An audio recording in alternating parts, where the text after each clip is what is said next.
بسم اللہ الرحمن الرحیم۔ شروع کرتی ہوں اللہ پاک کے نام سے جو بڑا مہربان اور نہایت رحم کرنے والا ہے۔ ای کام اسٹارٹ اپ کا جو لرننگ اینڈ گروتھ پروگرام ہے، جس میں ہم ہر تھرسڈے کو اکٹھے ہوتے ہیں اور ڈفرینٹ انڈسٹری ایکسپرٹ سے انٹریکٹ کرتے ہیں، تو آج ہم خوش قسمت ہیں کہ آج ہم جو ہیں وہ اکٹھے ہوئے ہیں جس ٹاپک کے لیے، وہ ہے سیرت نبی، جس میں آج ہم نہ صرف سیرت نبی نعت اشعار پڑھیں گے بلکہ درود پاک بھی، ان کے ذکر و اذکار ضرور کریں گے، اور لاسٹ پہ آخر پہ جس ٹاپک کے لیے ہم ایکچولی آج اکٹھے ہوئے ہیں وہ ہے سیرت نبی، اس کو سنتے ہوئے اپنی زندگی میں عمل میں کیسے لانا ہے، آج ہم ان سیروں پہ روشنی ڈالیں گے۔ تو بنا ٹائم ضائع کیے، تو جلال بھی تو کمال بھی، تو ہی حال بھی تو ہی کال بھی، تیری شان کی کروں بات کیا، تو ہی خود ہے اپنا کمال بھی۔ سو میں انوائٹ کرنا چاہوں گی احمد کو کہ یہاں پر آئیں اور تلاوت قرآن پاک سے اس ایونٹ کا آغاز کریں۔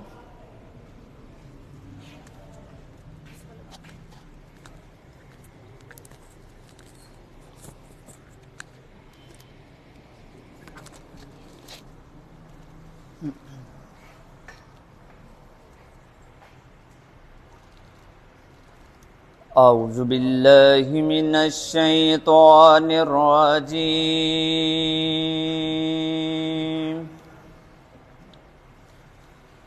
بسم اللہ الرحمن الرحیم،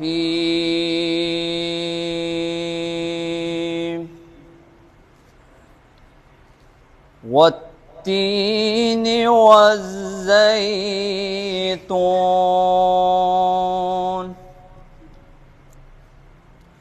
وطور سینین وهذا البلد العمین،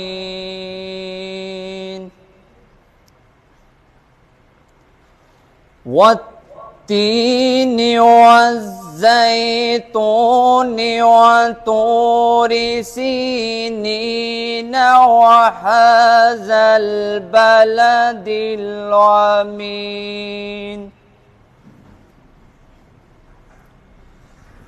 لقد خلقنا الإنسان في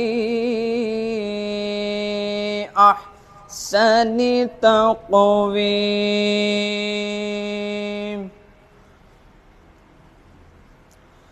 ثم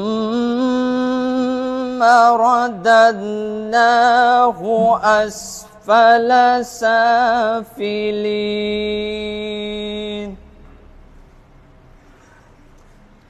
إلا الذين آمنوا وعملوا الصالحات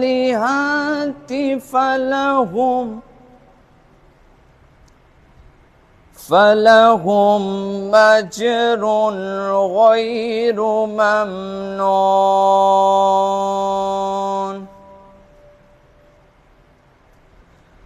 إلا الذين آمنوا وعملوا الصالحات فلهم أجر غير ممنون، فما يكذبك بعد بالدين، أليس الله بأحكم الحاكمين،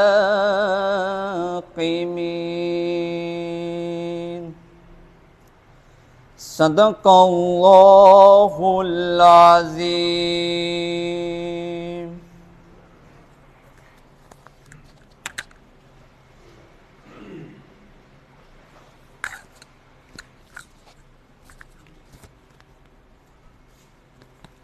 خدا کا ذکر کرے ذکر مصطفیٰ نہ کرے، ہمارے منہ میں ہو ایسی زبان خدا نہ کرے۔ تو اب میں دعوت دینا چاہوں گی ذیشان کو کہ وہ آئیں اور نعت اشعار کے کچھ کلمات یہاں پہ پڑھیں۔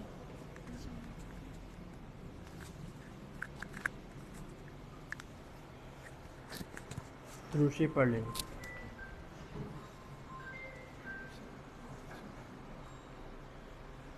سحر کا وقت تھا معصوم کلیاں مسکراتی تھیں، ہوائیں خیر مقدم کے ترانے گنگناتی تھیں، ابھی جبریل اترے بھی نہ تھے کعبے کے منبر سے کہ اتنے میں صدا آئی ہے عبداللہ کے گھر سے، مبارک ہو شہ ہر دو سرا تشریف لے آئے، مبارک ہو محمد مصطفیٰ تشریف لے آئے، مولایا صلی وسلم دائما ابدا علی حبیبک خیر الخلق کلہم، مولایا صلی وسلم دائما ابدا علی حبیبک خیر الخلق کلہم۔ وہ محمد فخر عالم بادشاہ انس و جاں، سرور کونین سلطان عرب شاہ عجم، تم نے دیکھا ہے جہاں بتلاؤ تو کیسے ہیں ہم، عرض کی جبریل نے اے شاہدی محترم، آپ کا کوئی مماثل ہی نہیں رب کی قسم، نہ کوئی آپ جیسا تھا نہ کوئی آپ جیسا ہے، نہ کوئی یوسف سے پوچھے مصطفیٰ کا حسن کیسا ہے، زمین و آسمان میں کوئی بھی مثال نہ ملی، مولایا صلی وسلم دائما ابدا علی حبیبک خیر الخلق کلہم، یا ربی بالمصطفیٰ بلغ مقاصدنا، ربی بالمصطفیٰ بلغ مقاصدنا، واغفر لنا ما مضى يا واسع الكرم، مولایا صلی وسلم دائما ابدا علی حبیبک خیر الخلق کلہم۔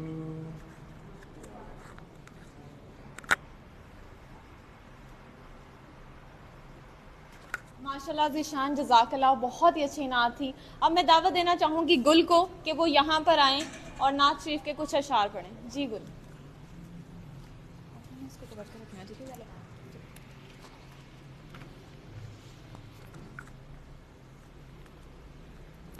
نبی کا لب پر جو ذکر ہے بے مثال آیا، کمال آیا، نبی کا لب پر جو ذکر ہے بے مثال آیا، کمال آیا، جو ہجر طیبہ میں یاد بن کر خیال آیا، کمال آیا، تیری دعاؤں کی ہی بدولت عذاب رب سے بچے ہوئے ہیں، تیری دعاؤں ہی کی بدولت عذاب رب سے بچے ہوئے ہیں، جو غم میں امت میں تیرے لب پر سوال آیا، کمال آیا، نبی کا لب پر جو ذکر ہے بے مثال آیا کمال آیا عمر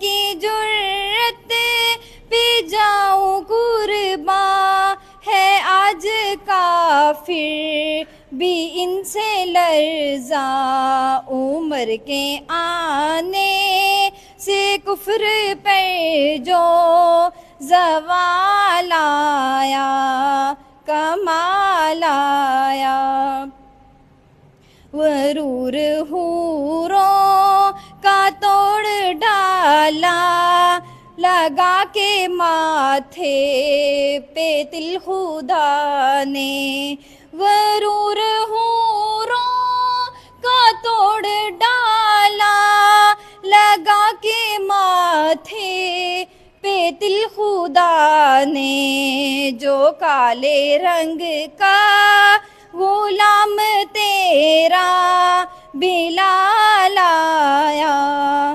کمال آیا نبی تو صائم سبھی ہے اعلیٰ رتبے سب کے ہیں عظیم و بالا مگر جو آخر میں آمینہ کا وہ لال آیا کمال آیا نبی کا لب پر جو ذکر ہے بے مثال آیا کمال آیا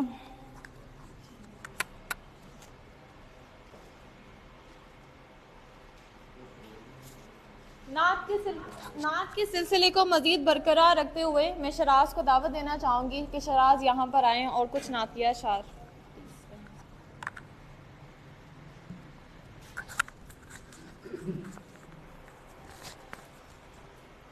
سب مل کے درود شریف پڑھیے صلی اللہ علیہ یا رسول اللہ وسلم علیکہ یا حبیب اللہ اے سبز گنبد والے منظور دعا کرنا جب وقت نزائے دیدار عطا کرنا ہے سبز گنبد والے منظور دعا کرنا جب وقت نزائے دیدار عطا کرنا میں قبر اندھیری میں گھبراؤں گا جب تنہا میں قبر اندھیری میں گھبراؤں گا جب تنہا امداد میری کرنے آ جانا رسول اللہ امداد میری کرنے آ جانا میرے آقا روشن میری تربتی کو للہ ذرا کرنا جب وقت نزائے دیدار عطا کرنا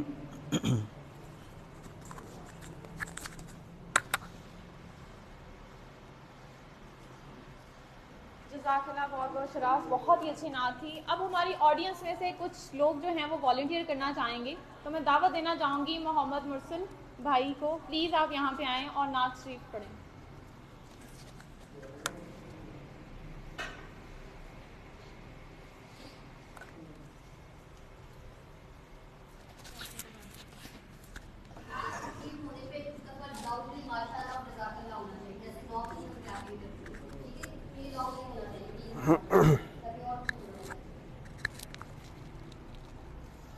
سب درود شریف پڑھ لیں ایک دفعہ. اللہم صلی علی سیدنا.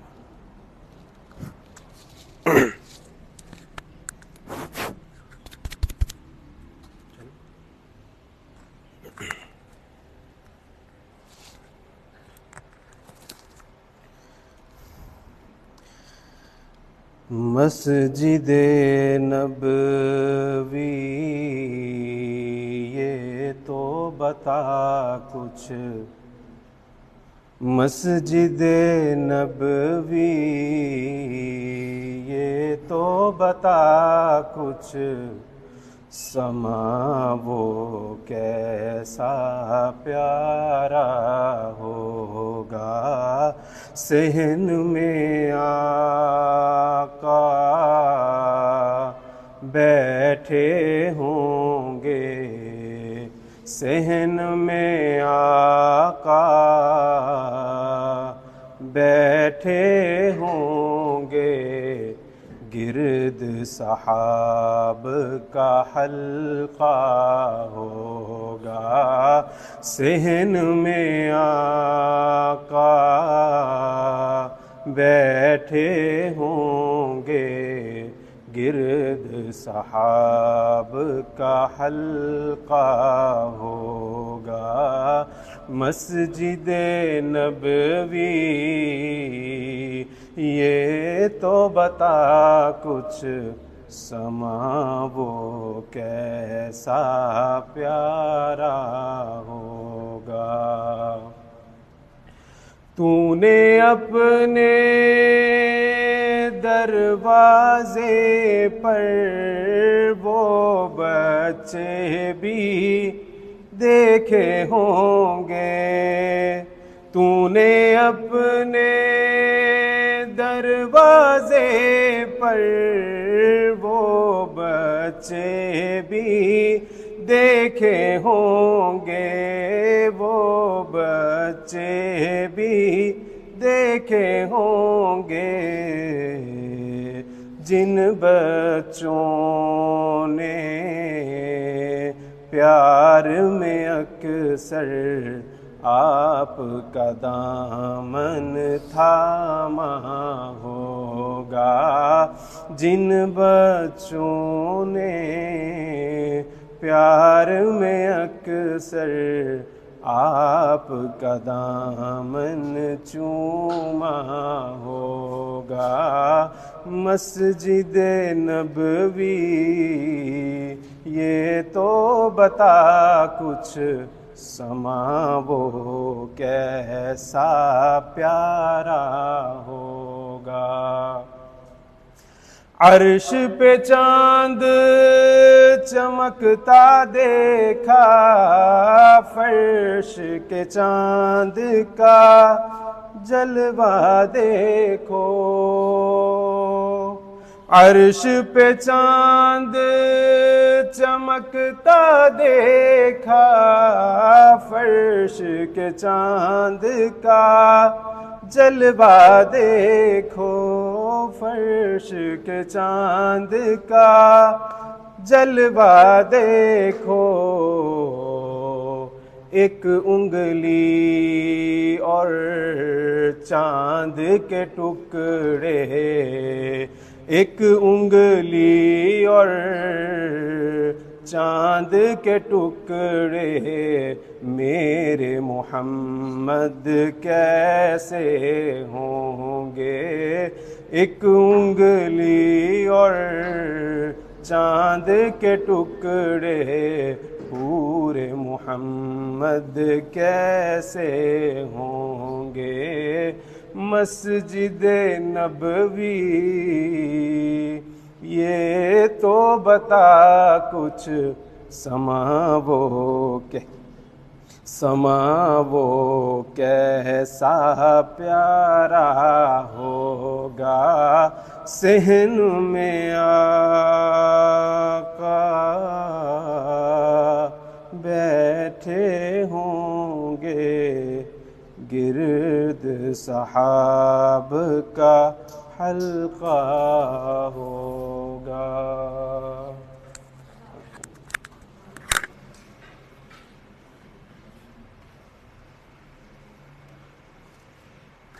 جزاک اللہ مرسل بھائی. اب میں سلمان بھائی کو دعوت دینا چاہوں گی کہ وہ پلیز یہاں پر آئیں اور نعت کے کچھ اشعار پلیز کریں.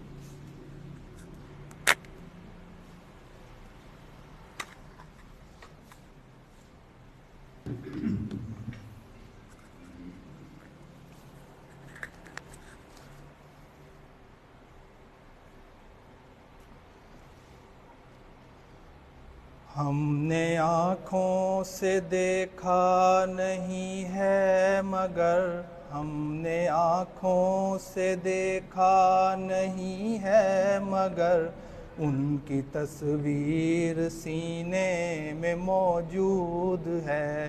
جس نے لا کر کلام الہی دیا, جس نے لا کر کلام الہی دیا, وہ محمد مدینے میں موجود ہیں.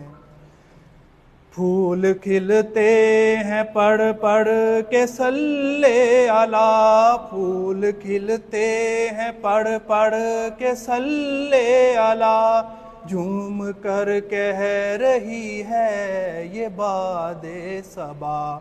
ایسی خوشبو چمن کے گلوں میں کہاں, ایسی خوشبو چمن کے گلوں میں کہاں, جو نبی کے پسینے میں موجود ہے. ہم نے آنکھوں سے دیکھا نہیں ہے مگر ہم نے آنکھوں سے دیکھا نہیں ہے مگر ان کی تصویر سینے میں موجود ہے.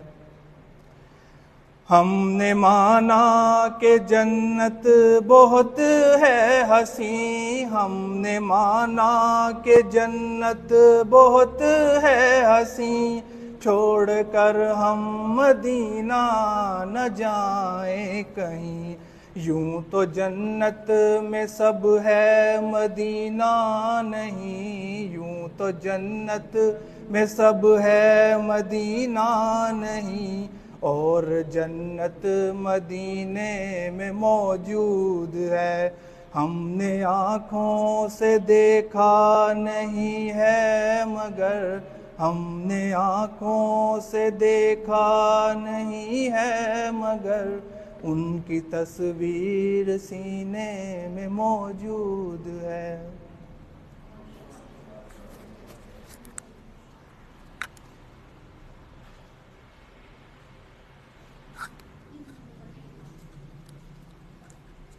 جزاک اللہ بہت بہت. سب نے ہی ماشاءاللہ بہت اچھی نعت پڑھی اور ایک ماحول ڈیفینیٹلی کریٹ ہو گیا ہے. مجھ میں ان کی ثنا کا سلیقہ کہاں, وہ شان دو جہاں وہ کہاں میں کہاں. ادیب میں آپ کو دعوت دوں گی, آپ پلیز آئیں اور ہم اس آج کے موضوع کے, آج کے ایونٹ کے سب سے اہم ٹاپک پہ جانے سے پہلے میں آپ سب سے یہ ریکویسٹ کرنا چاہوں گی کہ ہم سب مل کے آخر پہ ایک دفعہ ایک نعت پڑھیں. بہت سے ایسے obviously یہاں پہ آگے نہیں پڑھ پاتے تو ہم ساتھ میں پلے بیک بھی کریں گے اور سب مل کے جو ہے لاؤڈر آواز میں جو ہے وہ نعت پڑھیں گے. ٹھیک ہے, بتانا پلیز آپ کے لیے.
تشریف لے آئے مولاي صل وسلم دائما أبدا على حبيبك خير الخلق كلهم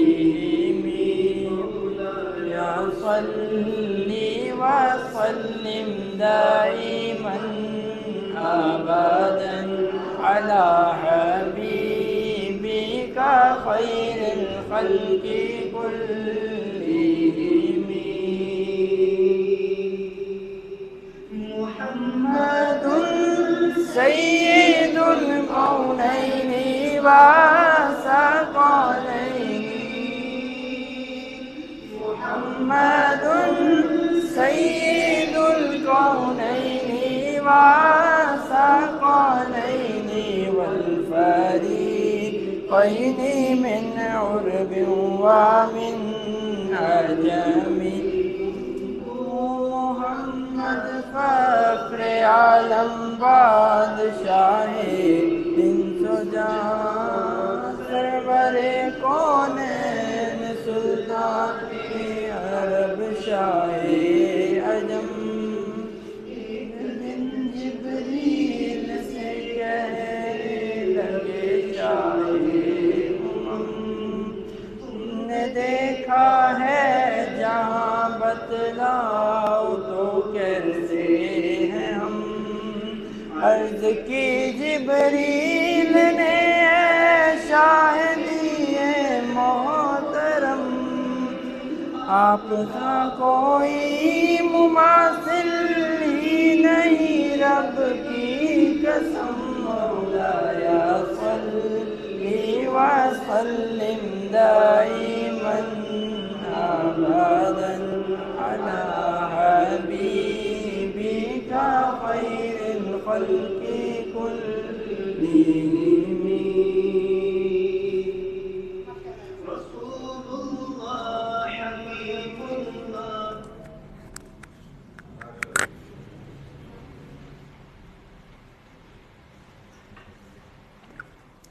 جزاک اللہ بہت بہت. اب اس ایونٹ کا مین جو حصہ ہے سیرت نبی کانفرنس، جس کے لیے یہ بیسیکلی ایونٹ منعقد کیا گیا ہے، اب اس کا وقت ہوا جاتا ہے. اس میں ہمیں آج جوائن کیا ہے سب سے پہلے مولانا عبید اللہ گرمانی صاحب. سر میں آپ کا تہہ دل سے شکر گزار ہوں کہ آج آپ نے ہمیں اپنا قیمتی وقت دیا ہے. میرے قلب کو نصیب ہوں تیری ذات سے وہی نسبتیں، وہ جو عظمتیں تھیں اویس کی، وہ جو رابطے تھے بلال کے. تو مولانا عبید اللہ گرمانی صاحب کو بلانے سے پہلے میں ان کا تعارف کرواتی چلوں. آپ فیصل آباد اور پنجاب لیول پہ دین اور سماجی کام میں جانی مانی شخصیات ہیں. آپ نہ صرف یتیم بچے اور غریب، بلکہ آپ نے جیل میں قیدیوں کے لیے پنجاب لیول پر قرآن کی تعلیم کا سلسلہ جاری کروایا. اس کے علاوہ آپ فیصل آباد دین کونسل کے صدر کی حیثیت سے بھی دین میں جو کام ہے ان کا سلسلہ جاری رکھ رہے ہیں. سر میں آپ کو پلیز دعوت دینا چاہوں گی کہ آپ آئیں اور سیرت نبی کی زندگی پہ روشنی ڈالیں، تاکہ ہم اپنی زندگی میں ان کے جو سیرت ہے اسے سیکھ کے عمل کر سکیں. اور لاسٹ سے آپ سے دعا کی درخواست ہوا ہوں.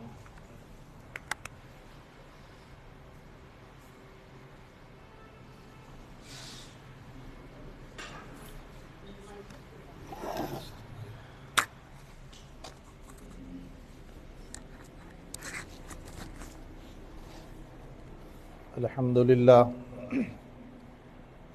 لله نحمده ونستعينه ونستغفره ونؤمن به ونتوكل عليه ونعوذ بالله من شرور أنفسنا ومن سيئات أعمالنا من يهده الله فلا مضل له ومن يضلله فلا هادي له ونشهد أن لا إله إلا الله وحده لا شريك له ونشهد أن سيدنا وسندنا ومولانا ومأوانا وملجانا محمدا عبده ورسوله. أما بعد فأعوذ بالله من الشيطان الرجيم. بسم الله الرحمن الرحيم. لقد من الله على المؤمنين إذ بعث فيهم رسولا من أنفسهم وقال تعالى وما أرسلناك إلا رحمة للعالمين. عن النبي صلى الله عليه وسلم إنما أنا بعثت لأتمم مكارم الأخلاق أو كما قال النبي صلى الله عليه وسلم. صدق الله وصدق رسوله النبي الكريم ونحن على ذلك لمن الشاهدين والشاکرین والحمد للہ رب العالمین۔ سب ساتھی اور تمام بیٹیاں خاموشی کے ساتھ درود پاک پڑھ لیں۔ اللہم صلی علی محمد وعلی آل محمد کما صلیت علی ابراہیم وعلی آل ابراہیم انک حمید مجید۔ اللہم بارک علی محمد وعلی آل محمد کما بارکت علی ابراہیم وعلی آل ابراہیم انک حمید مجید۔ انتہائی قابل احترام ہمارے بھائی عرفان عزیز صاحب اور ان کی پوری ٹیم، جنہوں نے آج سیرت نبوی کے حوالے سے یہ پروگرام رکھا ہے، میں ان سب کو خراج تحسین پیش کرتا ہوں۔ دعا گو ہوں کہ اللہ جل شانہ ہمیں سیرت طیبہ کو سیکھنے کی اور عمل کی توفیق عطا فرمائے۔ پیارے آقا صلی اللہ علیہ وسلم کی سیرت طیبہ ایک ایسا عنوان ہے کہ جس کو بیان کرنا کسی کے بس میں نہیں ہے۔ بالآخر مولانا روم نے بھی یہی جملہ کہہ کے بات ختم کی، لا یمکن الثناء کما کان حقہ بعد از خدا بزرگ توئی و قصہ مختصر، کہ آپ صلی اللہ علیہ وسلم کی شان بیان کرنا کسی کے بس میں نہیں ہے۔ بس اتنا ہی کہہ سکتا ہوں کہ اللہ کے بعد اگر کوئی ہستی ہے تو وہ نبی پاک صلی اللہ علیہ وسلم کی ہے۔ اور ایک عرب شاعر کہتا ہے، ما ام مدحت محمدا بمقالتی ولکن مدحت مقالتی بمحمدی، میں حضور کی شان اپنے الفاظ سے اپنی زبان سے بیان نہیں کر سکتا، بلکہ جب میں حضور کا نام لیتا ہوں تو میرا کلام جو ہے اس کی تعریف ہو جاتی ہے۔ اگر میرے کلام کی کوئی قدر ہے تو نبی پاک صلی اللہ علیہ وسلم کی نسبت کی وجہ سے ہے۔ اللہ جل شانہ نے سیدنا آدم علیہ نبینا علیہ الصلاۃ والسلام سے لے کر نبی پاک صلی اللہ علیہ وسلم کی ذات عالی تک حضرات انبیاء کو بھیجا، کائنات میں انبیاء کو لمبی لمبی عمریں عطا فرمائیں اور بڑے بڑے معجزات عطا فرمائے۔ سیدنا سلیمان علیہ السلام کو پوری دنیا کی نہیں بلکہ ساری مخلوقات پر حکومت عطا فرمائی۔ سورج، زمین، آسمان، مختلف نعمتیں جو اللہ نے پہلے انبیاء کو دیں اور آج ہم سب کو اللہ وہ نعمتیں دے رہا ہے۔ کسی ایک نعمت پر اللہ نے کسی مخلوق کو، کسی نبی کو یہ نہیں کہا کہ میں نے تم پہ احسان کیا ہے، اور اپنی مخلوق پر کوئی احسان نہیں جتلایا۔ اگر قرآن پاک میں کسی چیز کا احسان جتلایا ہے اس مخلوق پر تو وہ ہے نبی پاک صلی اللہ علیہ وسلم کی ذات عالی، کہ لقد من اللہ علی المؤمنین اذ بعث فیہم رسولا من انفسہم۔ میرا ایمان والوں پر یہ انعام اور احسان ہے کہ میں نے انہیں محمد مصطفیٰ دیا ہے، سب کو صلی اللہ علیہ وسلم۔ اور حضور کی ذات جب اس دنیا میں تشریف لائی ہے تو اس وقت جو تاریکی تھی، جو ظلم تھا، جو نظام تھا، جو انسانی زندگی تھی، آج ہم انسانیت کی بہت باتیں کرتے ہیں، لیکن درندگی کے زمانہ میں انسانیت نہیں بلکہ انسانیت کی ایسی مثالیں قائم کرنا کہ پوری انسانیت کی تاریخ اس جیسی مثال پیش کرنے سے عاجز ہے، تو وہ صرف نبی پاک صلی اللہ علیہ وسلم کی ہستی ہے۔ اور یہی آپ صلی اللہ علیہ وسلم کی سیرت طیبہ ہے کہ آپ نے سب سے اہم کام جو کیا ہے وہ انسان کی عظمت انسان کو سمجھائی ہے کہ انسان کیا چیز ہے اور انسان کو کیسے انسان بننا ہے۔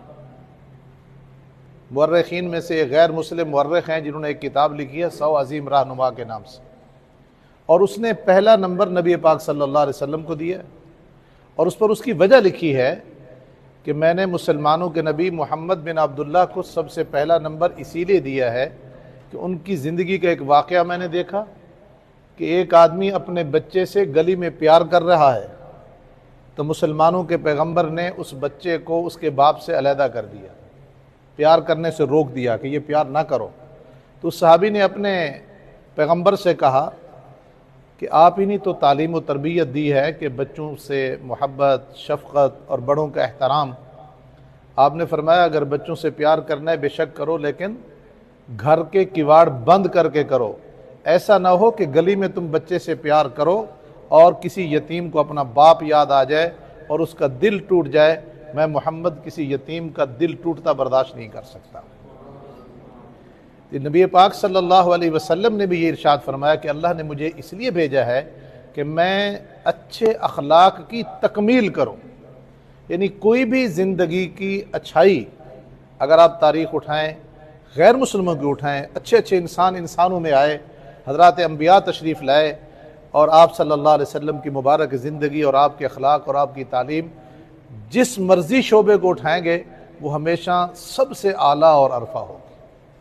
انسانیت کا معاملہ ہو، مزدور کا معاملہ ہو، بیٹی کا مسئلہ ہو، ماں کا مسئلہ ہو، جانور کا معاملہ ہو، درختوں کا معاملہ ہو، غیر مسلم کا معاملہ ہو، دنیا کا کوئی شعبہ آپ ایسے نہیں دکھا سکتے جس میں کسی بھی انسان کا قول امام الانبیاء کے قول سے بڑھ جائے. ہر جگہ پہ جہاں بھی بات آئے گی امام الانبیاء کی بات بلند ہوگی. سرور کونین صلی اللہ علیہ وسلم عید کی نماز پڑھنے کے لیے نکلے، حدیث میں آتا ہے آپ عید نماز پڑھانے کے لیے نکلے. راستے میں صحابہ کے مجمع کو دیکھا کہ وہ اکٹھے ایک جگہ پر، جس طرح کوئی واقعہ پیش آ جائے لوگ اکٹھے ہو جاتے ہیں. آپ صلی اللہ علیہ وسلم تھوڑا سا آگے بڑھے اور دیکھنا چاہا کہ یہ مجمع کیوں اکٹھا ہے.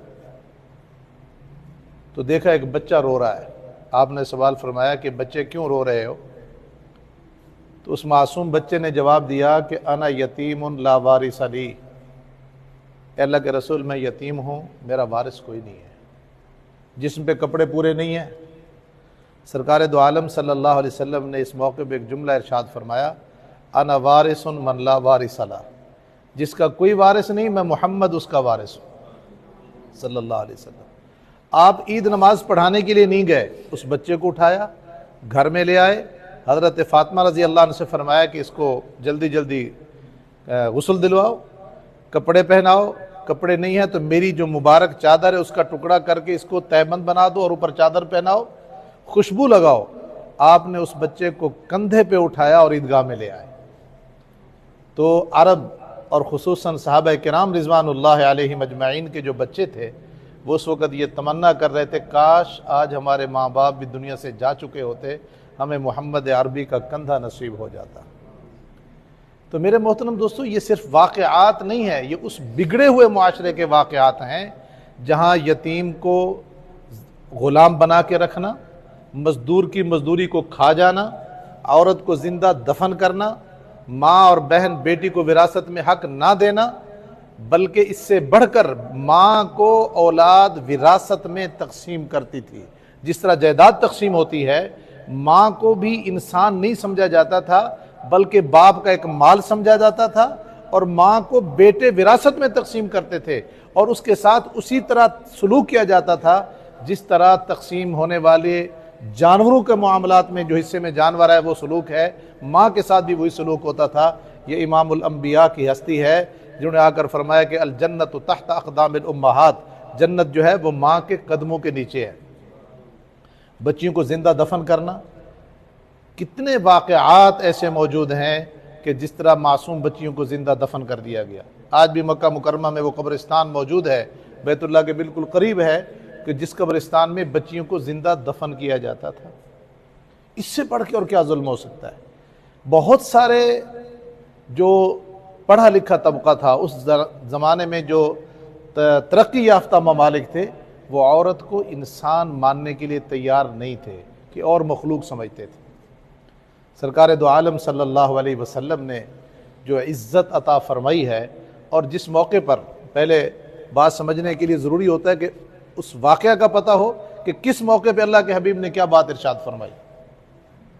ایک حدیث میں آتا ہے سرکار دو عالم صلی اللہ علیہ وسلم باہر تشریف لے گئے، واپس تشریف لا رہے ہیں، ایک صحابی ہرنی شکار کر کے لے آئے. تو تھکے ہوئے تھے، اس ہرنی کو باندھا اور درخت کے نیچے ذرا تھکاوٹ دور کرنے کے لیے لیٹ گئے. سرکار دو عالم صلی اللہ علیہ وسلم جب قریب گزرے ہیں تو ہرنی نے آواز دی کہ اللہ کے رسول میرے اس پہاڑ میں چھوٹے چھوٹے بچے ہیں اور آپ کا صحابی مجھے شکار کر کے لایا ہے، آپ مجھے چھوڑ دیں، میں آپ سے وعدہ کرتی ہوں کہ میں بچوں کو دودھ پلا کر واپس آ جاؤں گی۔ اولاد سے محبت جانور بھی کرتا ہے۔ سرکار دو عالم صلی اللہ علیہ وسلم کو چھوڑ دیا اور صحابی سوئے ہوئے ہیں، جو مالک ہیں شکار کر کے لانے والے ہیں وہ سوئے ہوئے ہیں۔ آپ دیکھ رہے ہیں ہرنی دوڑتی ہوئی گئی اور اپنے بچوں کو دودھ پلایا، دوڑتے ہی واپس آ گئی قید ہونے کے لیے، چونکہ اللہ کے نبی سے وعدہ کیا تھا۔ آپ صلی اللہ علیہ وسلم دوبارہ اس کو باندھنے لگے، اتنے میں صحابی کی آنکھ کھل گئی۔ صحابی نے دیکھا کہ شاید حضور پیار کر رہے ہیں، انہوں نے تو حضور کی محبت میں فرمایا یا رسول اللہ یہ ہرنی میں آپ کو ہدیہ کرتا ہوں، آپ کو گفٹ کرتا ہوں، یہ تحفہ آپ کے لیے ہے۔ آپ نے اس کو کھول دیا اسی وقت، اور اس موقع پر ارشاد فرمایا ان الصدق ینجی والکذب یہلک، سچ جو ہے وہ نجات دیتا ہے، جھوٹ ہلاکت میں ڈالتا ہے۔ اگر ایک جانور نے سچ بولا تو اس کو آزادی مل گئی، اور اگر یہ ہرنی جھوٹ بولتی تو اس کو کبھی آزادی نہ ملتی۔ تو سچ کی برکت سے آزادی ملی ہے۔ حدیث پاک میں واقعہ آتا ہے اور اس کے بعد میں آپ کو حدیث سناؤں گا۔ سرکار دو عالم صلی اللہ علیہ وسلم کے پاس ایک آدمی آیا اور آ کر کہنے لگا کہ اے محمد، سب کو صلی اللہ علیہ وسلم، کیونکہ وہ مسلمان نہیں تھا ابھی، میں نے بہت بڑا گناہ کیا ہے، اگر آپ کا کلمہ پڑھ لوں تو کیا میرا گناہ معاف ہو جائے گا؟ آپ نے فرمایا کیا جھوٹ بولے؟ سب سے پہلے جھوٹ کا فرمایا۔ آج مسلمان تو جھوٹ کو گناہ سمجھتا ہی نہیں ہے، کہتے ہیں جھوٹ کے بغیر گزارا نہیں ہے۔ اس نے کہا نہیں یا رسول اللہ میں نے جھوٹ نہیں بولا۔ کیا آپ نے شراب پی ہے؟ کہا نہیں۔ زنا کیا ہے کہ نہیں؟ اور کئی گناہ آپ نے گنوائے، وہ نفی میں بات کرتے رہے۔ آپ نے فرمایا کون سا جرم کیا ہے؟ تو اس نے وہ اپنا جرم جو آپ مشہور کتابوں میں بھی پڑھا ہوگا، آپ سب ماشاءاللہ تعلیم یافتہ بچے اور بچیاں ہیں، تو آپ صلی اللہ علیہ وسلم سے کہنے لگا اللہ کے رسول میرے گھر میں بیٹی پیدا ہوئی اور ابو جہل جو ہمارا سردار تھا اس کا حکم یہ تھا کہ کوئی بھی آدمی اپنی بچی کو زندہ نہیں رکھے گا بلکہ اس کو زندہ دفن کر دے گا۔ وَإِذَا بُشِّرَ أَحَدُهُمْ بِالْأُنْثَى ظَلَّ وَجْهُهُ مُسْوَدًّا، جب کسی کے یہاں بچی پیدا ہوتی تھی تو ان کے چہرے سیاہ ہو جاتے تھے، اس قدر نفرت تھی۔ تو میری بچی، میری بیوی روکتی رہی کہ اس کو زندہ دفن نہیں کرنا، لیکن میرا کبھی دل کرتا زندہ دفن کر دوں، کبھی دل کرتا چھوڑ دوں، یہاں تک کہ بچی کچھ بڑی ہو گئی۔ ایک دن ابو جہل نے مجھے راستے میں روکا اور میری خوب بے عزتی کی اور عار دلائی کہ بہت جلد کوئی داماد بن کے تیرے گھر پہ آئے گا اور تو عرب کو کیا منہ دکھلائے گا۔ تو میں نے طے کر لیا کہ اب اس بچی کو میں نے زندہ دفن کر دینا ہے، حالانکہ یہ بچی بڑی ہو چکی تھی۔ چنانچہ میں نے بچی کو لیا اور بیوی سے یہ کہا کہ میں اس کو ماموں کو ملوانے جا رہا ہوں۔ بچی کو تیار کیا، خوشبو لگائی اور میں اس کو زندہ دفن کرنے کے لیے قبرستان میں لے گیا۔ میری بچی مجھ سے کہتی رہی کہ اپنے باپ سے کہ میرے ماموں کا گھر اس طرف نہیں ہے، آپ مجھے کہاں لے کے جا رہے ہیں؟ لیکن میں نے کہا نہیں بیٹا ادھر ہی جا رہے۔ جب میں آبادی سے اوجھل ہو گیا، آپ جانتے ہیں کہ مکہ مکرمہ بلکہ پورا عرب پہاڑی سلسلہ ہے، ایک پہاڑی سے غائب ہوا تو بندہ غائب ہو گیا۔ تو میں نے قبر کھودنا شروع کی اور میری بیٹی میرے ساتھ قبر کی کھدائی میں معاونت کرتی رہی۔ جب میں نے قبر کھود کے اس کو زندہ دفن کرنا چاہا تو میری بیٹی نے مجھے کہا کہ مجھے زندہ دفن نہ کرو، میرا جرم کیا ہے؟ لیکن میں نے کوئی بات اس کی نہ سنی، اس کے سینے پہ بڑا پتھر رکھا اور مٹی ڈال دی۔ اس نے بہت کچھ مجھے کہا کہ میں آپ کے گھر نہیں آؤں گی، جنگل میں زندگی گزار لوں گی، کہیں اور نکل جاؤں گی، لیکن مجھے ترس نہیں آیا۔ صحابہ کہتے ہیں کہ ہم نے اللہ کے حبیب کو دیکھا کہ آپ کی داڑھی مبارک آنسوں سے تر ہو گئی۔ آپ کے اس آنسوں کو دیکھ کر حضور صلی اللہ علیہ وسلم کے صحابہ بھی رو پڑے۔ آپ نے فرمایا تجھے ترس نہ آیا؟ کہ نہیں، بس اس وقت چونکہ میرے دماغ پر یہی سوار تھا، اگر اللہ میرا یہ گناہ معاف کر دے تو میں آپ کا کلمہ پڑھنے کے لیے تیار ہوں۔ حضور نے فرمایا کہ اللہ نے مجھے رحمت للعالمین بنا کے بھیجا ہے۔ قل یا عبادی الذین اسرفوا علی انفسہم لا تقنطوا من رحمت اللہ ان اللہ یغفر الذنوب جمیعا، کہ اے محمد صلی اللہ علیہ وسلم میرے ان بندوں سے کہہ دو جو اپنے اوپر ظلم کر چکے ہیں، اللہ پاک تمہارے سارے گناہوں کو معاف کر دے گا، تم اس کی رحمت سے مایوس نہ ہو۔ تو اس آدمی نے نبی پاک صلی اللہ علیہ وسلم کا کلمہ پڑھا۔ آپ نے اس موقع پر پھر ایک جملہ ارشاد فرمایا۔ آپ نے فرمایا میرے صحابہ، جو آدمی 2 بیٹیوں کی تربیت کرے گا یہاں تک کہ وہ جوان ہو کر اپنے گھر چلی جائیں گے، ان کو بیاہ دے گا، قیامت کے دن جنت میں مجھ محمد کے ساتھ یوں کھڑا ہوگا، یعنی جتنا میری انگلیوں کے درمیان ہلکا سا فاصلہ ہے صرف اتنا فاصلہ ہوگا نبی پاک کے ساتھ اور اس آدمی کے ساتھ جس نے اپنی بیٹی کی تربیت کی ہے۔ اس بگڑے ہوئے معاشرے کو کس مقام پہ کھڑا کر دیا. تو یہ کس کی تربیت ہے؟ نبی پاک صلی اللہ علیہ وسلم کی مبارک زندگی ہے. عرب میں اور آج بھی بہت سارے ظالم معاشروں میں مزدور کو حق دینے کا کوئی رواج نہیں ہے. تنخواہیں لیٹ کر لیں، مزدور کو مزدوری نہ دینا. آج بھی اگر آپ یہ بٹھوں پہ چلے جائیں یا ہمارا اپنا جو پاکستان ہے وطن عزیز، سندھ کے علاقوں میں آپ چلے جائیں، لوگوں کو سوائے روٹی کے کچھ نہیں دیا جاتا، اور روٹی بھی بچی کھچی دے دی. انسانیت کی تذلیل ہوتی ہے. حدیث پاک میں آتا ہے سرور کونین صلی اللہ علیہ وسلم گلی میں تشریف لے کے جا رہے ہیں، ایک صحابی سامنے سے آ گئے، آپ نے سلام کیا، صحابی کی طرف آگے ہاتھ بڑھائے، اس صحابی نے ہاتھ پیچھے کر لیے. آپ حیران ہو گئے اور فرمایا کہ میرے صحابی تو مجھے سلام نہیں کرنا چاہتے. کہنے یا رسول اللہ فدا کا ابی و امی، آقا پر میرے ماں باپ قربان ہوں، میں آپ کو کیوں نہیں سلام کرنا چاہتا؟ میں سارا دن مزدور ہوں، پتھر توڑ کے آیا ہوں اور میرے ہاتھ بڑے گندے تھے، میں اپنے ہاتھوں کو یوں کپڑوں سے صاف کر رہا ہوں. آپ کے نازک اور پاکیزہ اور یعنی نورانی ہاتھوں کے ساتھ میرے گندے ہاتھ نہ لگے.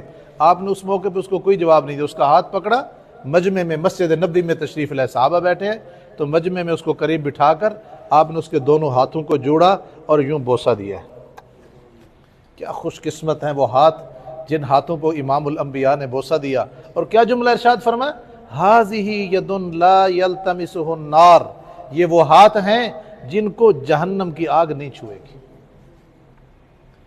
نبی پاک صلی اللہ علیہ وسلم نے تو ہمیں خوبصورت زندگی دی ہے. حضور کی سیرت طیبہ انسانیت کو اعلیٰ اخلاق اور اعلیٰ معیار والی زندگی دیتی. اعلیٰ تعلیم اعلیٰ انسانیت نہیں ہے. اللہ آپ سب کو جس تعلیم میں آپ محنت کر رہے ہیں اللہ آپ کو ترقی دے، لیکن یہ ساری ترقی تبھی کامیاب ترقی بنے گی، آپ اعلیٰ انسان بنیں گے جب محمد مصطفیٰ صلی اللہ علیہ وسلم کی اطاعت اور غلامی شامل ہوگی. وگرنہ بہت پڑھے لکھے لوگ آئے کچھ بھی نہ کر سکے. سعد انصاری رضی اللہ تعالی عنہ، حدیث پاک میں آتا ہے کہ جب میدان جہاد میں یہ زخمی ہو گئے، سردار تھے انصار کے، تو انصار کے جوانوں کو ایک پیغام دیا. وہ انصار کے جوانوں، تمہارا سردار دنیا سے جا رہا ہے، جب تک زندہ تھا محمد مصطفیٰ تک کسی کو پہنچنے نہیں دیا، آج زخمی ہو گیا ہے، دنیا سے جا رہا ہے، تم میں ایک بندہ بھی اگر زندہ رہا اور حضور کو دکھ پہنچا تو قیامت کے دن تمہارا کوئی عذر قبول نہیں ہوگا. اسی دوران سعد انصاری انتقال فرما گئے. حضور اکرم صلی اللہ علیہ وسلم کے دنیا سے پردہ فرمانے کے بعد صدیق اکبر خلیفہ بنے. اللہ تعالیٰ آپ سب کو مسجد نبوی میں بار بار لے جائے. جو مسجد نبوی کا یعنی محراب والی سائڈ ہے، اس سے بہر یہ میدان ہوتا تھا جہاں آپ عید پڑھایا کرتے تھے. صدیق اکبر رضی اللہ عنہ کو دیکھا، وہ امیر المومنین ہیں اور ایک بچی ان کے ساتھ کھیل رہی ہے. کبھی صدیق اکبر سے کہتے نیچے لیٹ جاؤ، وہ زمین پہ لیٹ جاتے ہیں. کبھی وہ بچی سینے پہ بیٹھ جاتی ہے. کبھی صدیق اکبر رضی اللہ عنہ کو وہ کہتی ہے کہ جس طرح وہ گھوڑا بناتے ہیں نا، یعنی وہ الٹے ہو کر یوں چلو، اور بچی کمر پہ بیٹھ جاتی ہے. کسی صحابی نے کہا امیر المومنین، یہ بچوں کا کھیل اور بچوں والا انداز آپ کی شان اور منصب کے خلاف ہے. فرمایا تمہیں کیا خبر، یہ کس کی بچی ہے؟ یہ اس سعد کی بیٹی ہے جس نے دنیا سے جاتے ہوئے اس بچی کے بارے میں کوئی پیغام نہیں دیا، بلکہ یہ پیغام دیا جوانوں کو کہ محمد مصطفیٰ کو دکھ نہ پہنچے. اگر حضور کو دکھ پہنچا تو تمہارا عذر قبول نہیں ہوگا. جو آخری وقت میں حضور سے اتنی محبت لے کر گیا ہے، ابو بکر اس کے بچوں کا غلام ہے. اور اس بچی نے، سعد انصاری کی بیٹی نے، خلافت ملنے کے بعد چونکہ ذرا بڑی ہو گئی تھی، صدیق اکبر سے فرمانے لگیں آپ امیر المومنین بن گئے، پہلے تو ہماری بکریوں کا دودھ آپ نکالا کرتے تھے، اب ہمارے جانوروں کا دودھ کون نکالے گا؟ امیر فرمانے لگے کہ بیٹا خلافت اپنے مقام پر، لیکن آپ کے جانوروں کا دودھ میں نکال کر تمہیں پیش کروں گا. یہ ہے میرے آقا کی سیرت. کوئی بادشاہ ہے، کوئی پڑھا لکھا ہے، کوئی گورنر ہے، کوئی غریب ہے، کمزور ہے، طاقتور ہے، ہر انسان کو اللہ نے انسانیت کی خدمت کے لیے اور اچھے اخلاق کے لیے بنایا. قیامت کے دن اس کا نامہ اعمال وزنی ہوگا، اس کا پلڑا بھاری ہوگا جس کے اخلاق اچھے ہیں، اور اس کا پلڑا کمزور پڑ جائے گا جس کے اخلاق اچھے نہیں ہیں. حدیث پاک میں ایسے واقعات موجود ہیں کہ آپ صلی اللہ علیہ وسلم فرمایا گیا کہ ایک عورت ہے، بہت عبادت گزار ہے لیکن بد اخلاق ہے. آپ صلی اللہ علیہ وسلم نے فرمایا جہنم میں جائے گی. اور ایک عورت کے بارے میں فرمایا کہ عبادت تو کم کرتی ہے لیکن اخلاق بہت اچھا ہے، آپ نے فرمایا جنت میں جائے گی۔ میرے آقا صلی اللہ علیہ وسلم نے تو ہر مخلوق کو اس کا حق دیا ہے۔ سیرت طیبہ یہی ہے کہ جو اللہ کے نبی نے کیا ہم وہ کریں۔ حضور کی سیرت یا حضور کی صورت، حضور کی برکات بیان کرنے کا مقصد کیا ہے؟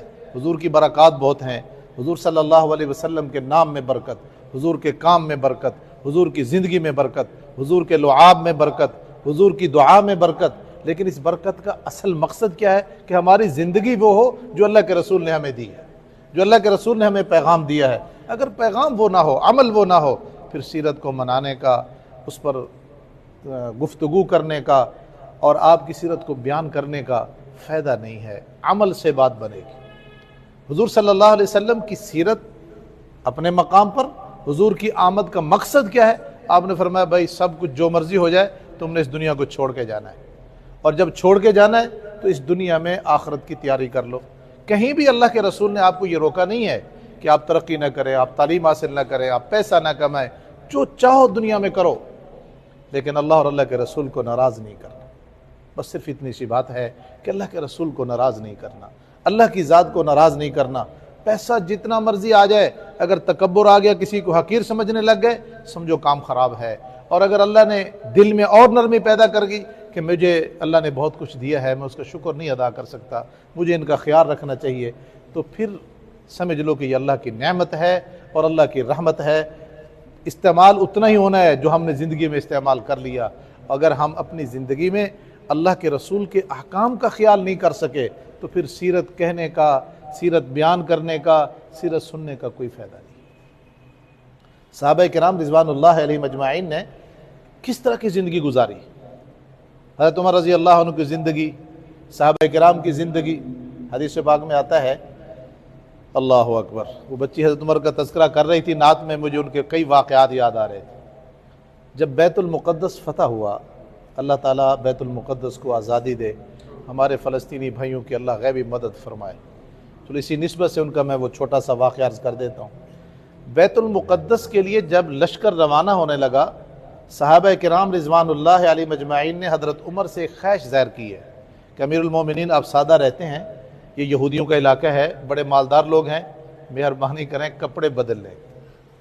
جیسے آج کل پروگرام میں ہر آدمی کپڑے بدل کے جاتا ہے نا، تو آپ دشمن اور مالدار دشمن سے ٹکرانے جا رہے ہیں، تو آپ کپڑے بدل لیں، آپ کے کپڑے بہت پرانے ہیں۔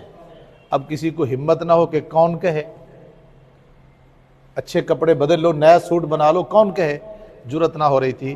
ام المومنین سیدہ عائشہ صدیقہ رضی اللہ عنہا، اور بعض روایت میں ام المومنین سیدہ حفصہ سے فرمایا گیا کہ آپ کے والد بھی ہیں اور آپ نبی پاک کی زوجہ ہونے کی وجہ سے ماں کا درجہ رکھتی ہیں، آپ ان سے گزارش کریں کہ کپڑے نئے پہن لیں۔ چنانچہ حضرت عمر رضی اللہ عنہ نے ان کی فرمائش پر کپڑے سلوا لیے اور پہن بھی لیے۔ جب جانے لگے پھر فرمایا کہ میرے وہی پرانے کپڑے لاؤ۔ اگر محمد کے غلام کی عزت بھی کپڑے میں ہے تو پھر محمد کی غلامی کا کیا فائدہ؟ اگر حضور کی غلامی ہم نے اختیار کی ہے اور ہماری عزت بھی لباس میں ہے تو غلامی کا تو فائدہ نہ ہوا۔ چنانچہ وہی کپڑے پہنے اور اسی کے ساتھ گئے ہیں۔ لمبی تفصیل ہے حدیث پاک میں بھی۔ حضرت اسلم جو ان کے خادم تھے وہ ساتھ ہیں۔ سفر کس طرح طے کیا؟ کچھ حصہ اونٹنی پہ خود سوار ہوتے ہیں، کچھ حصہ اسلم سوار ہوتے ہیں۔ جب بیت المقدس قریب آیا، اتفاق ایسا ہے کہ باری آ گئی غلام کی، اس نے کہا امیر المومنین آپ مہربانی کریں، میں اپنی باری دیتا ہوں، آپ سوار رہے اور میں اونٹنی کی مہار پکڑتا ہوں۔ فرمایا کہ ایسے نہیں ہو سکتا۔ انہوں نے کہا آج تک تاریخ میں ایسے نہیں ہے کہ امیر المومنین کسی علاقے میں فاتح بن کے داخل ہو، پوری تاریخ میں ایسے نہیں ہے، کوئی واقعہ ایسا نہیں ہے زندگی میں کسی انسانیت کی تاریخ میں کہ امیر المومنین رسی پکڑے ہو، غلام اوپر سوار ہو، آپ مہربانی کریں ایسے نہ کریں۔ فرمایا اب تاریخ کو بدلا جائے گا، ایسے ہی ہوگا جیسے عمر کہہ رہا ہے، باری تیری ہے تو ہی سوار ہوگا۔ چنانچہ غلام سوار ہوا ہے۔ اب یہود کے بڑے بڑے علماء وہ اپنی کتابیں اٹھا کر بیٹھے ہیں، وہ دیکھ رہے ہیں۔ وہاں حضرت عمر کی حالت کپڑوں کے اعتبار سے غلام سے کمزور تھی۔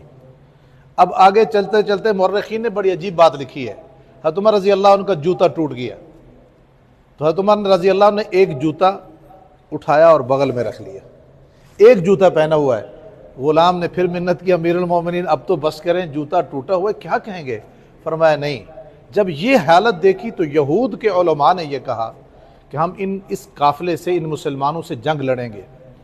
تو ان کے جو چھوٹے علماء تھے یا عوام تھی یا حکمران طبقہ تھا، لیکن اس کی وجہ یہ ہے کہ ہماری کتابوں میں جو بات موجود ہے کہ مسلمانوں کا ایک خلیفہ آئے گا نبی آخر الزمان کا، وہ اس بیت المقدس سے کو فتح کرے گا، اس سے کوئی نہیں ٹکرا سکے گا۔ جب وہ آئے گا تو اس نے اونٹنی کی رسی پکڑی ہوئی ہوگی، وہ اونٹنی پہ سوار نہیں ہوگا، لیکن یہ جو رسی پکڑ کے آنے والا بغل میں جوتا رکھ کے آ رہا ہے، یہ تو غلام لگتا ہے، یہ تو امیر المومنین ہے نہیں۔ اگر امیر المومنین ہوتا تو ہم چابی ان کو دے دیتے، لیکن حقیقت کیا تھی؟ جب بات کھلی تو امیر المومنین یہی تھے۔ جب وہاں پہنچے ہیں بیت المقدس کے، یعنی مذاکرات شروع ہوئے، جنگ نہیں ہوئی ہے، مذاکرات شروع ہوئے، تو اس مذاکرات میں سب علماء یہود نے یہ کہا کہ آپ بیت المقدس کی چابی ان کو دے دو، کیونکہ ہماری کتابوں میں جو پیشین گوئیاں ہیں حضرت عمر رضی اللہ عنہ کے بارے میں وہ ساری موجود ہیں۔ ایک بڑا عالم بابا کہتا ہے نہیں، وہ ماننے کو تیار نہیں ہے، کبھی ادھر اٹھتا ہے کبھی ادھر اٹھتا ہے، چکر لگا رہا ہے، دیکھ رہا ہے، حضرت عمر کو ارد گرد گھوم رہا ہے۔ حضرت عمر رضی اللہ تعالی عنہ نے اس دوران یوں اپنا بازو اوپر کیا ہے، بازو جب نیچے کیا ہے تو اس نے چابیاں پلیٹ میں رکھیں، حضرت عمر کے سپرد کر دی۔ لوگوں کو بڑا تعجب ہوا، یہ بڑا، ہم سارے مولوی کہہ رہے ہیں لیکن مان نہیں رہے، اور جب کوئی بات ہوئی نہیں ہے اور چپ کر کے چابی پکڑا دی۔ انہوں نے پوچھا کیا وجہ ہے؟ کہنے لگا کہ اصل میں بھی دیکھ رہا تھا کہ جو ہماری کتابوں میں موجود ہے کہ مسلمانوں کا خلیفہ ان کو فتح کرے گا، تو اس میں جتنی علامتیں تھیں وہ ساری اس خلیفے میں موجود تھیں، لیکن ہماری کتابوں میں ایک بات موجود ہے کہ جب وہ مسلمانوں کا خلیفہ بیت المقدس کو فتح کرے گا، اس کے کپڑوں پر 18 پیوند لگے ہوئے ہوں گے، اور میں کپڑے پر پیوند گنتا رہا، جب بھی میں گنتا تھا ادھر ادھر سے وہ 17 بنتے تھے، 18واں پیوند نہیں نکل رہا تھا۔ حضرت عمر نے ہاتھ جب اوپر کیا تو بغل میں ایک 18واں پیوند بھی نظر آ گیا، تو میں نے کہا ساری علامات پوری ہو گئی ہیں، لہٰذا میں نے چابی ان کے سپرد کر دی ہے۔ یہ تھے ہمارے حکمران۔ امام الانبیاء سرور کونین صلی اللہ علیہ وسلم کی سیرت طیبہ پر عمل کرنے کے بعد ان کی زندگی ایسی ہے، کپڑے پر 18 پیوند لگے ہیں۔ اور اخلاق کیسے؟ نماز کا وقت آیا تو انہوں نے کہا کہ ہمارے عبادت خانے میں آپ نماز پڑھ لیں۔ فرمایا میں نماز نہیں پڑھوں گا، میں اپنی مسجد میں یا مسجد اقصیٰ میں جا کر پڑھوں گا، تمہارے عبادت خانے میں پڑھی تو کل کو مسلمان آ کر تمہاری عبادت گاہ پر قبضہ کر لیں گے کہ حضرت عمر نے یہاں نماز پڑھی تھی لہذا یہ ہماری جگہ ہے۔ تو غیر مسلم کی عبادت گاہ کے تحفظ کا بھی اللہ کے حبیب نے درس دیا ہے۔ یہ نہیں ہے کہ ہم مسلمان بن گئے تو غیر مسلم کو کاٹنا شروع کر دیں، اسلام اس کی اجازت نہیں دیتا ہے، بلکہ حدیث پاک میں آتا ہے جس نے کسی ایسے غیر مسلم کو قتل کیا جو غیر مسلم آپ کے ملک میں رہتا ہے، آپ کے ساتھ معاہد ہے، آپ کا ہم وطن ہے، تو قیامت کے دن حضور نے فرمایا اس کا مقدمہ اللہ کی عدالت میں لڑوں گا، اس کا وکیل میں بنوں گا۔ اس لیے میرے محترم دوستو، سرور کونین صلی اللہ علیہ وسلم کی سیرت طیبہ ہمیں اچھے اخلاق کا درس دیتی ہے۔ آپ جتنا تعلیم میں آگے چلے جائیں اتنا اخلاق میں آگے بڑھتے جائیں، یہی حضور صلی اللہ علیہ وسلم کا درس ہے، یہی آپ کی تعلیم ہے، اسی میں ہماری دنیا ہے اور اسی میں ہماری آخرت ہے۔ میری دعا ہے کہ اللہ جل شانہ ہمارے اخلاق کو بھی بہتر فرمائے، اور آپ سب بچوں کو جو پڑھ رہے ہیں اللہ انہیں بھی کامیاب فرمائے، اور تمام عملہ اور معلمین اساتذہ کرام اللہ ان کو بھی کامیابی عطا فرمائے۔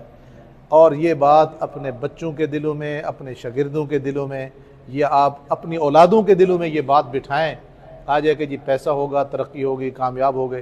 خدا کی قسم اس میں کچھ نہیں ہے۔ اخلاق اچھے ہوں گے، نبی کی زندگی ہوگی، نبی والے اخلاق ہوں گے، آپ کامیاب ہیں۔ بہت سارے لوگوں کو دنیا کی ساری ترقی پہ چلے گئے، روتے ہوئے دیکھا، کچھ بھی نہیں تھا، خوشیاں مناتے ہوئے دیکھا۔ اس لیے ایمان بنائیں کہ بیٹا اخلاق اچھے ہوں، آپ کی تربیت اچھی ہو، آپ کا بول اچھا ہو، ماں کا احترام اچھا ہو، بہن کا احترام اچھا ہو، ناراض نہ ہونا۔ آج ہمارے علاقوں میں بہن کو وراثت نہیں دیتے، ایک ہی ماں کے گھاں پیدا ہوئے نا، ایک ہی باپ ہے، سگی بہن ہے۔ ہم اخلاق میں اتنے گر گئے، اس افسر کا، اس پڑھے لکھے کا، اس ایم فل کا، اس ترقی یافتہ کا کیا فائدہ جو اپنی بہن کا حق مار رہا ہے۔ حالانکہ سرور کونین صلی اللہ علیہ وسلم نے ایک جملہ ارشاد فرمایا، شاید یہ آپ کے کانوں میں کم گزرا ہو، آپ نے فرمایا جو آدمی اپنی بہن بیٹی کو وراثت سے محروم کرے گا میرا اللہ قیامت کے دن اس کو جنت کی وراثت سے محروم کر دے گا، اس کی نیکیاں اس کے منہ پہ مار دی جائیں گی، اور جنت کا حقدار ہونے کے باوجود، وراثت تبھی بنتی حقدار ہو اور نہ ملے، اعمال کے اعتبار سے، نیکیوں کے اعتبار سے، نماز کے اعتبار سے، تقوی کے اعتبار سے، حج کے اعتبار سے، زکوٰۃ کے اعتبار سے وہ جنت کا حقدار بنے گا، لیکن اپنی بیٹی یا بہن کو وراثت سے محروم کیا ہوگا تو نتیجہ کیا نکلے گا؟ اللہ اس کو جنت سے محروم کر دیں گے۔ اس لیے آج ہم اخلاق میں بہت گر گئے ہیں۔ ہمارا وہ معاملہ جو اللہ کے نبی نے غیر مسلم سے کیا، ہمارا وہ معاملہ اپنی ماں کے ساتھ نہیں ہے، اپنی بہن کے ساتھ نہیں ہے، اپنی بیٹی کے ساتھ نہیں ہے، اپنے بھائی کے ساتھ نہیں ہے۔ ہم مسلمان تبھی ہیں جب ہمارا معاملہ اللہ کے رسول کے حکم کے مطابق ہو۔ آج غریب بہن کو ہم شادی پہ نہیں بلاتے، حالانکہ حضور نے فرمایا جس آدمی نے اپنی غریب بہن کی غربت کی وجہ سے عزت کی اور اس کی مدد کی، میں محمد ضمانت دیتا ہوں اس کی 7 نسلوں تک غربت نہیں آئے گی۔ آپ کا بینک بیلنس آپ کے اکاؤنٹ میں رکھے پیسے خدا کی قسم ختم ہو سکتے ہیں، نبی علیہ السلام کی بات غلط نہیں ہو سکتی۔ اگر آپ یہ چاہتے ہیں کہ آپ کی 7 نسلوں میں غربت نہ آئے، آپ غریب بیٹی کا، غریب بہن کا، غریب کسی بھی بہن کا آپ خیال رکھیں، اللہ آپ کو ترقی دے گا۔ اللہ جل شانہ مجھے اور آپ کو عمل کی توفیق عطا فرمائے۔ موضوع ایسا ہے کہ اس پر زندگیاں ختم ہو گئی، وقت بہت کم ہے، بہرحال کچھ وقت زیادہ ہو گیا تو معذرت، اللہ ہم سب کو عمل کی توفیق عطا فرمائے۔ الحمدللہ رب العالمین والعاقبۃ للمتقین والصلاة والسلام علی سید الانبیاء والمرسلین۔ اللہم حبب الینا الایمان وزینہ فی قلوبنا وکرہ الینا الکفر والفسوق والعصیان وجعلنا من الراشدین۔ اللہم ارحم امت محمد صلی اللہ علیہ وسلم، اللہم اغفر امت محمد صلی اللہ علیہ وسلم، اللہم تجاوز عن امت محمد صلی اللہ علیہ وسلم، اللہم انا نسألک العفو والعافیۃ فی الدنیا والآخرہ۔ اے اللہ ہم گناہ گار ہیں، خطا کار ہیں، کمزور ہیں، تیرے بندے ہیں، تیرے محبوب کے امتی ہیں، ہم گناہ گاروں کے لیے تیرے محبوب نے تجھ سے رو رو کے دعائیں مانگی ہیں، ہماری دعاؤں کو نہ دیکھ، اپنے محبوب کی دعاؤں کی برکت سے ہمیں معاف فرما دے۔ اے اللہ تیرے پیارے حبیب نے آنسو بہائے ہیں، تجھے تیرے محبوب کے آنسو کا واسطہ ہمیں معاف فرما دے۔ ہم جہاں بیٹھے ہمیں معاف فرما، ہمارے ماں باپ کو معاف فرما، ہمارے اساتذہ کو معاف فرما، جو زندہ ہیں ان کو معاف فرما، جو دنیا سے چلے گئے اللہ ان کو معاف فرما۔ اے اللہ ہماری دنیا کو بھی آسان فرما، ہماری آخرت کو بھی آسان فرما۔ ہمارے بھائی عرفان صاحب نے اور ان کی ٹیم نے یہ جو سلسلہ شروع کیا ہے، اے اللہ اس کو سب کے لیے خیر و برکت والا بنا، سب کے لیے نفع کا سبب بنا، سب کے لیے ترقی کا سبب بنا، سب کے لیے حلال کے رزق کا ذریعہ فرما، سب کی ترقی اور کامیابی کا ذریعہ فرما۔ علم حاصل کرنے والے، کام کرنے والے بچے بچیاں سب کو کامیابی عطا فرما، سب کے گھروں کو خوشیوں کا مرکز بنا۔ اے اللہ ہر طرح کی برکات عطا فرما، بے برکتی سے حفاظت فرما۔ اے اللہ حاسدین کے حسد، شریروں کے شر، بد نظروں کی بد نظری، جادو کرنے والوں کے جادو ٹونے سے اے اللہ سب کی حفاظت فرما، اس مرکز کی بھی حفاظت فرما، اس میں کام کرنے والے بچے بچیوں کی بھی حفاظت فرما۔ اے اللہ فلسطین کے مسلمانوں کی غیبی امداد فرما۔ اے اللہ فلسطین کے بچوں کی حفاظت فرما، وہاں کی ماؤں کی بیٹیوں کی حفاظت فرما۔ اے اللہ ہم تو کمزور ہیں، تو طاقت والا ہے، تو نے فرعون کو پکڑا، قارون کو پکڑا، نمرود کو پکڑا۔ اے اللہ تو اسی طرح جبار ہے، قہار ہے۔ اے اللہ تو اپنی جباریت اور اپنی قہاریت ان کافروں کو دکھا جو مسلمانوں پر، خصوصاً فلسطین کے مظلوموں پر ظلم کر رہے یا ان کے اتحادی ہیں۔ اے اللہ ان سب کو اپنے قہر کی لپیٹ میں لے، اے اللہ ان کو اپنے عذاب کی لپیٹ میں لے، ان کو تباہ و برباد فرما دے۔ ان مظلوموں کی غیبی امداد فرما، ان کی حفاظت فرما، جو شہید ہو گئے ان کی شہادتوں کو قبول فرما۔ اے اللہ جو زندہ ہیں ان کی حفاظت فرما، بیماروں کو شفا عطا فرما۔ اے اللہ ہم میں سے جتنے یہاں بیٹھے ہیں جس کے دل میں جو جائز حاجت ہے ان تمام جائز حاجات کو پورا فرما۔ اے اللہ سب کو برکت والی زندگی نصیب فرما، برکت والا کاروبار نصیب فرما، برکت والے گھر نصیب فرما، گھروں کو خوشیوں سے بھر دے۔ جو گھروں میں ناچاقیاں ہیں، بد امنیاں ہیں، پریشانی ہیں، یا اللہ سب کو دور فرما۔ اے اللہ ہمارے ملک کی حفاظت فرما، اندرونی بیرونی سازشوں سے اس کی حفاظت فرما۔ اے اللہ ہماری دنیا بھی آسان فرما، آخرت بھی آسان فرما۔ ہمارا رزق بھی میرے اللہ تیرے ہاتھ میں ہے، ہماری جان بھی تیرے ہاتھ میں ہے، حلال کا رزق عطا فرما، صحت والی زندگی نصیب فرما۔